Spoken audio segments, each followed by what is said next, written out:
All right, 4 final questions as we round the bases with Tim Flynn. First one, I'll go nice and lighthearted into the sports world. How come it takes you moving away from New England for your hometown teams to win championships? Have you been labeled as that? I've been labeled by my family as a curse. I don't think I'm allowed back. So yeah. I don't know how it happened, but I did get to see a couple Celtics championships, so I remind them of that. So I'm not a complete curse. It's not like you. I mean, first off, I'm probably like most people. I can't stand the Patriots. It's amazing what happens when you're a dynasty and you have a coach that's not very personable. That everybody in that city or that region can overlook that and love them because if you're winning, that's all that we care about. Otherwise, we all dislike them. But hey, you got a lot of championships. We'll say that much. Well, now everybody's happy because we're just average. Yeah, you're just average. But I will tell you this: one of the most passionate and exciting fan bases in all of sports, in every sport, comes in the New England area. I love going to Boston. I mean, for me, it's Boston. I'm not going to Providence or some of the other places around when we're playing the Red Sox. But there's nothing better. There's nothing better than a visit to Fenway. Yeah, and I'm not a fair weather fan because I sat on those bleacher seats at Sullivan Stadium growing up. So, I still love them, even though their time is their time is done, and it's gonna be a while, I think, before we're back as a contender. So, all right. Second question as we round the bases, I want to talk TikTok a little bit because I think some of my audience will use TikTok or just enjoy it.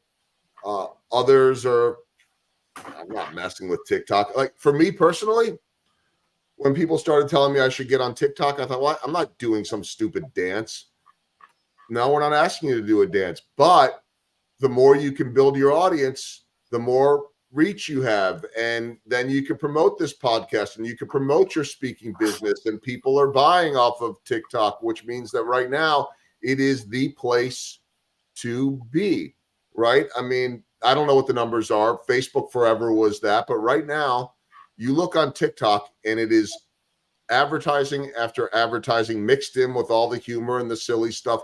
And then you add in the layer, Tim, of attention spans. This thing is made to never end. It's kind of like YouTube. You could scroll on it for the rest of your life and never run out of videos. It's addicting. It's crack. It's whatever you want to call it. And so we get sucked into it as well. Why has there been so much talk about how dangerous beyond our brains, why TikTok is so dangerous from a cybersecurity standpoint? Well, and you're seeing, some states are government agencies are banning it, and the parent company is owned by a Chinese-based company, and not to get into politics, but with the Chinese government, it's a completely different entity, and they have access to company data. So they can pull data from TikTok at any point without any questions asked. So that is where the security risk is. The United States is worried about the fact that the Chinese government at any point can pull information from the millions and millions of US-based users. So that's where you're seeing a lot of the concern, is the company being a Chinese-based company and the implications associated with that from a security standpoint. But the reality of it is none of these companies, whether it be TikTok or Twitter, X or Facebook, all the big names out there, right? Zuckerberg and Musk and all of that, the less they do in terms of restrictions, the more money they make, right? I mean, we are not being protected because it's in their best interest to have less. Isn't that right? No, yeah. I mean, I think a perfect example of that is that they're moving to a subscription-based model, to validate people. It used to be that there was a validation process to get that blue check mark and validate it's you.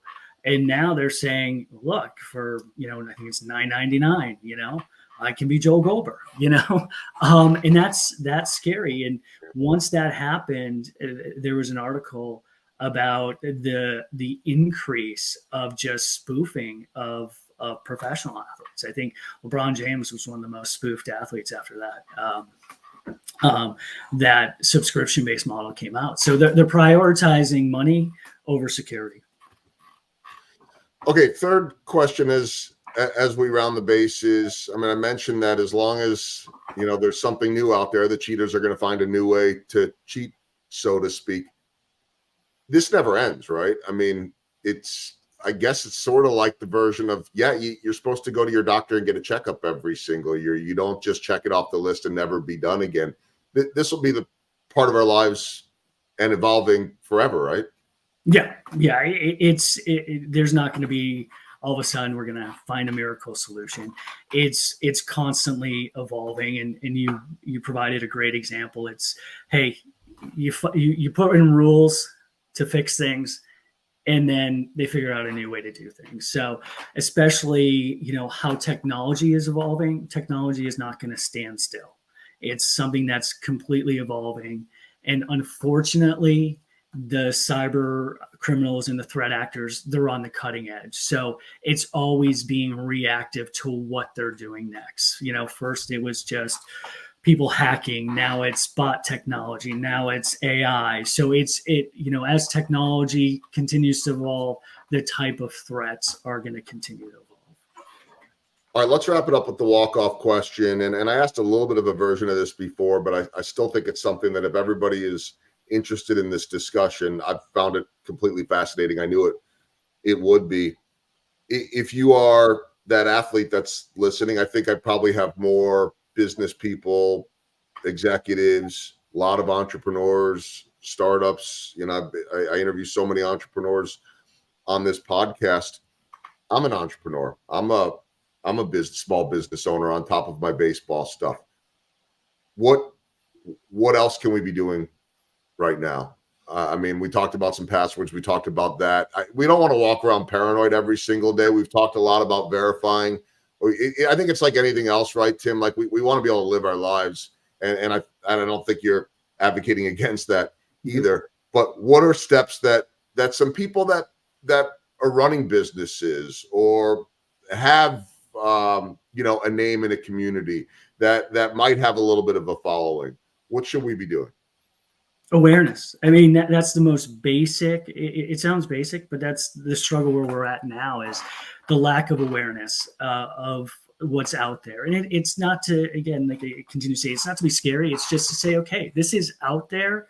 So what am I doing, from a personal level or from a business level? And, you have a lot of business leaders, but a lot of them have athletes in the family, or, but it's, what am I doing? Just think about it. Next time you log in, when's the last time I changed my password? Is my password strong enough? Am I using that same password for every single one of my accounts?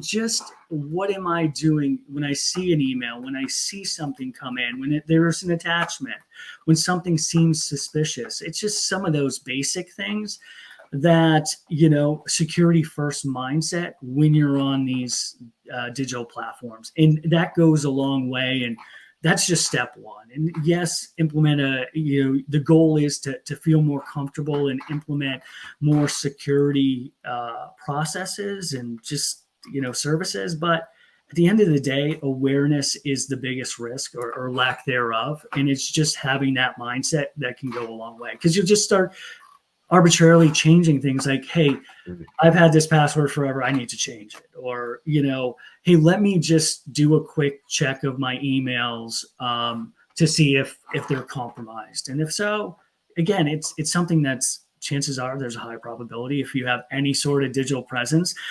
But just making sure, hey, I've been compromised, so I just have to make sure I don't reuse passwords, and check periodically, make sure there's no new breaches, because again, these larger platforms are constantly under attack, which means if you're using them, your credentials are at risk. So yeah, I mean, I know for us, just real simply, as a family, well, I can't say my kids are doing this, but at least my wife and I, for years, I just had a little piece of paper before it was a notes page of, little passwords that I wrote down. And then it became, well, let's use a service that stores them all and creates unique passwords. And so, I've got these passwords that are 14, 15, 16 characters that have no meaning. They're not words and, symbols and this and that. And when you look at it, you're like, what in the world? It's meant to be, a little extra complicated. And I just looked them up and I copy and paste them in instead of having, the first town that I lived in or the first, that type of thing. Yeah. In a basic symbol is use phrases instead of words, because then you can remember the phrases. They're longer, and you put some symbols in. But just to wrap up with the athletes, how you can relate to the athletes is ask them, has your gaming account ever been hacked? Have you ever been locked out? And chances are they'll say yes. There's a lot of that in the gaming activity because, again, a lot of users, a lot of cyber incidents, in that world. So that's one way that you kind of can correlate. Hey, have you ever been locked out of your gaming account? Because that happens quite a bit. It's relatable, whether it's the athletes and name, image, likeness, or whether it's any one of us, and any one of us could be those athletes or just whoever. We're all dealing with it. For more information on all this, and we'll have it in the show notes as well, you could check out Tim's company, DataMolly, DataMolly.com. That's probably the best way to get a hold of you guys, right? Yeah, or Tim at DataMolly.com. All right. DataMolly.com, Tim at DataMolly.com. Tim, incredibly insightful, enlightening, scary, but life part of it, and important for all of us to know. And I again, most of us are just scratching the surface on what you have done for so many years. And I think it's people like you that we need to be able to continue to educate us and keep us safe. So I really appreciate you spending time today on Rounding the Bases. Really enjoyed it. Thank you. Thank you. Really appreciate your time.